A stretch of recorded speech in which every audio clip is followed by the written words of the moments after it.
ሰላም ሰላም ክቡራት ኣሕዋት ከመይ ኣለኻቱም ክቡራት ቤተሰብ እንኳዕ ናብዚ ቻነል ብድሓን መጻኹም እናበልኹ ኣነ ናባኻቱም ብሓዱሽ ዛዕባ መጽአ ኣለኹ ኣብ ናይ ሎሚ መደብ ካብ ዝሓዝኽዎ ዛዕባ ማእኸል ጉዳይ እታ ኣብ ከተማ ጀርመን ብግፍዒ ዝተቐተለት ሓፍትና እዩ ዝኸውን ፖሊስ ጀርመን ስማን ኣድራሻኣን ምስ ማዕኸናት ዜና ናይ ጀርመን መንን ትበሃል ኣበይ ከም እትውለድ ጓል ኣይተዓዲ ከም ምዃና ነዚ መብርሂ ክህበሉ ከም ዝኽእል ዕላዊ ገይርዎ ኣሎ እቲ ካብ ጀርመን ሃዲሙ ኣብ ኢትዮጵያ ዝተተሓዘ ሰብኣያ ድማ ሃዲሙ ዝብል ወረ እናተናፈሰ እዩ ዘሎ ናይዚ ሓቅነቱ ናባኻቱም ዘብሎ እንትኸውን ኣበይ ኣሎ ናብ ጀርመን እትዮም ሞዶ ወይ ድማ ኣብ ኢትዮጵያ እዩ ዘሎ ዝብል ነገር ሓቢርና ንሪኦ ኢና ብጣዕሚ ብዘሕዝን ኣብ ኢትዮጵያ ትማሊ ዝተፈጸመ ድማ ሓደ ዓብ ኣባይ ምስ መሓዝቱ እናተፃወተ እናሃሎ ብሓይሊ እቲ ስሕበት ባሕሪ ናብ ውሽጢ ዝጠለቐ መንእሰይ ኣሎ ነዚ እውን ዝርዝሩ ናባኻቱም እናበልክዎ ክጸንሐ ክቡራት ቤተሰበይ ክሳብ እዚ መደብ ፍጻመ ሓቢርኩም ንጽንሑ ነዚ ቪድዮ ላይክ ብምግባር ጀምርዎ ኢኹም ሓደሽቲ ዝኾንኩም ነዚ ቻነል ሰብስክራይብ እናገበርኩም ቤተሰብ ኩኑ ኣበረታትዑ ሰናይ ምክትታል ክቡራት ቤተሰበይ ብፈለማ ንሪኦ ኣብ ኢትዮጵያ ትማሊ ዝተፈጸመ ሓደ መሕዘኒ ዜና ኣሎ ነዚ ክንሪኦ ኢና ኣብ ኢትዮጵያ ማለት ኣብ ኣባይ ባሕሪ ትማሊ መናእሰይ ዝተወሰኑ ካብ 4-5 ዘይበዝሑ ምስ መሓዙት ብሓባር ብምዃን ክዝናነዩ ኢሎም ናብ ኣባይ ከይዶም ናብ ግድብ ኣባይ ከይዶም ኣብኡ እናተዝናነዩ እናሃለዉ ሓደ መሓዛቶም ካብኣቶም ብሃንደበት በቲ ስሕበት ሓይሊ ማይ ተሳሒቡ ናብ ውሽጢ ክኣቱ ከሎ እቲ ቪድዮ የርኢ እዩ ብጣዕሚ ዘሕዝን እዚኦም ብሓባር ወፂኦም ከይዶም ኣብቲ ባሕሪ እናተፃወቱ እናሃለዉ እቲ ሓደ ግን ምሕማስ ይኽእል እየ ካባኻቱም ኣነ ፍልይ ዝበለ ልምዲ ኣለኒ እዩ ኣነ ክጅምሮ እሞ ዳሕራይ ንስኻቱም እንተ ደኣ ተኣቱ ደሊኹም ኣነ ቀስ እናበልኹ ንኣኻቱም እውን ከእትወኩም እየ ኢሉ ንፈለማ ንርእሱ ይእቱ እሞ እቲ ቪድዮ ይርአ እዩ ብምስሊ ቆራሪፀ ማለት እቲ ኮፒራይት ስለ ዝሕዝ እቲ ቪድዮ ኣየምጻእኽዎን እቲ ፎቶ እየ ኣቕሪበልኩም ዘለኹ ንምዝንናይ ኢሎም ዝኸዱ እቲ መንእሰይ ኣነ ክፍትነልኩም ኢሉ ናብቲ ማይ ይኣቱ እሞ ሓደ ግዜ ኣትዩ ይወፅእ ካልኣይ ኣትዩ ክወፅእ ተሎ ኣብቲ ዝኣተወሉ ግዜ ንእሽተይ ርሕቕ እናበለ ምስ ኸደ ብድሕሪኡ ክምለስ ኢሉ እንተሓሰበ ኣይተመለሰን ናይቲ ማይ ስሕበት ብሓይሊ እናሰሓበ ናብቲ ሓያል ህርመት ዘለዎ ናይ ማይ ውቅዒት ዘለዎ ብሓይሊ ስሒቡ እዩ እትይዎ ኣማሓዝቱ እውን ከትርፍዎ ኣይከኣሉን ምክንያቱ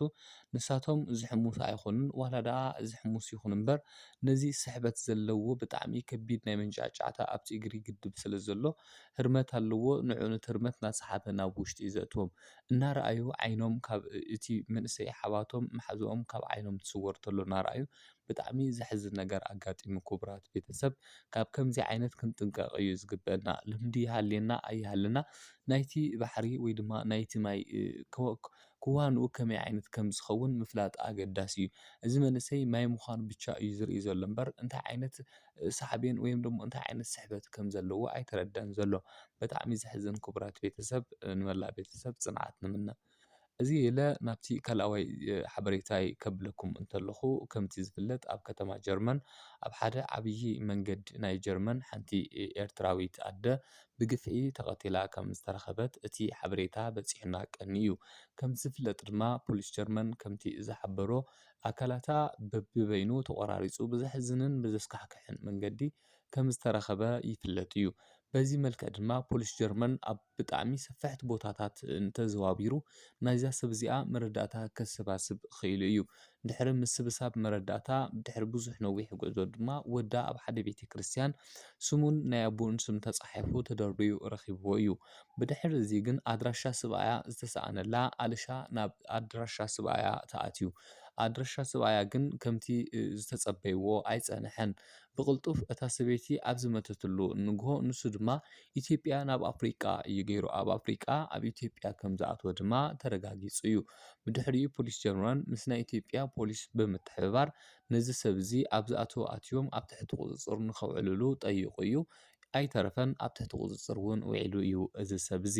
እዛ ሰብ እዚኣ ማለት ቅድም ናብ ጀርመን ዝኸደትሉ በዚ ሰብ እዚ ሰንኪ ምዃኑ ይፍለጥ እዩ ጓል ዓደይ ክምርኣውየ ኣነ ምስ ጓል ዓደየ ክኸውን ብምባል ካብ ጓል ዓዱ ቤተሰብ መሪፆም ነዚኣ ኣፂናካ ኣለና ኢሎም ብስድራ ቤት እዩ ተሓፂዋ ፀኒሑ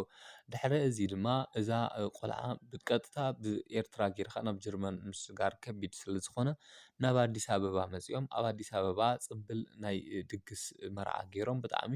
ሓውን ፈተውትን ተጸምቢርዎ ደስ ዝብል ሓዳር መስሪቶም ብድሕሪ ዝተወሰነ ግዜ ድማ ናብ ጀርመን ስሒብዋ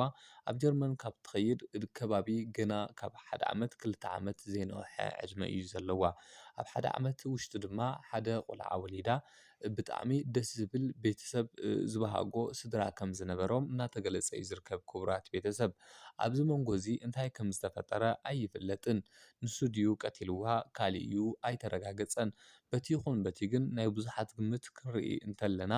ንሱ እንተዘይቀቲልዋ እንታይ ዝህድም ኣለዎ ብሰበይቱ ምሟታ ተጨናኒቑ ብሰበይቱ ምሟታ ሓዚኑ ንፖሊስ ኣሎን ዘየሎን ዝተባሃለ መረዳእታ ከሰባስብን ክህብን እዩ ዝግብኦ ነይሩ እምበር ንሱ ናብ ካሊእ ምህዳም ኣየድልዮን ነይሩ መደብ ክህልዎ ነይሩ ይኾን እዩ ናብ ካሊእ ናይ ምኻድ ናይ መገሻ መደብ ክህልዎ ነይሩ ይኾን እዩ ናይ ሰበይቱ ዜና ክስማዕ ዜና ሞት ክስማዕ እንከሎ ግን ንሱ ካብቲ ዘለዎ እንተኸይዱ ተመሊሱ እንተዘይኸይድ ድማ ተሪፉ ንፖሊስን ንዝምልከቶ ኣካልን ሓበሬታ እናሃበ ንሰበይቱ ዘጋጠማ ነገር ክሓዝንን ክብልን እዩ ዝግብኦ ነይሩ ይኹን ደኣ እምበር ዋላ ናብ ኢትዮጵያ ይኽን ኣብ ኢትዮጵያ ከይዱ እውን ነቲ ዜና ምስ ሰምዖ ሓዚኑ ናይ ሓዘን ምልክት ኣየስምዐን ከምቲ ዝፍለጥ ኣብ ኣፍሪካ ብዙሓት ገበናት ይፍጸሙ እዮም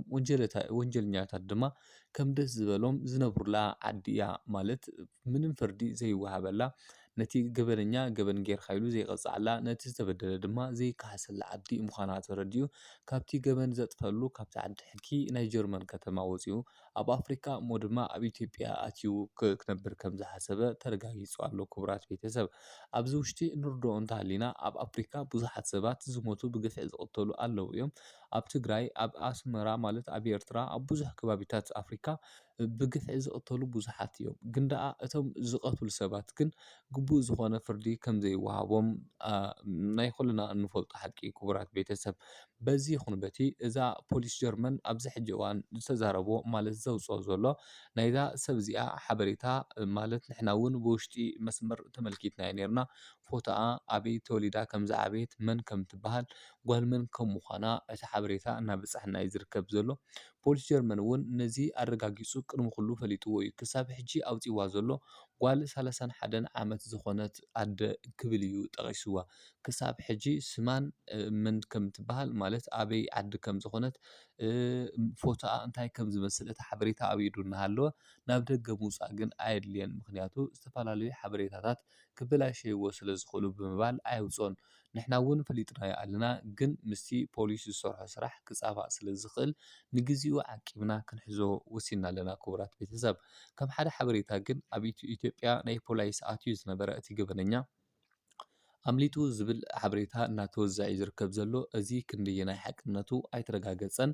ግን ኣብ ጀርመን ማለት ናብ ጀርመን ናብ ምኻድ ኣብ ዝቐረባ እዋን ወዲኦምሉ ከም ዘለዎ እቲ ፕሮሰስ ብገበነኛ እዩ ምንም ዝውዕል ዝሕድር ኣየብሉን ብተኣሲሩ ናብ ከተማ ጀርመን ክኣቲ ከም ዝኽእል እሞ ድማ ፖሊስ ጀርመን ተቐቢሉ ኣድላይ ዝተባሃለ ምርመራ ከም ዝገብረሉ ዕላዊ ገይርዎ ኣሎ ክቡራት ቤተሰበይ ንቐፃሊ ብኻሊእ መደብ ክንራኸብ ኢና ፅቡቕ የስምዐና ሰላም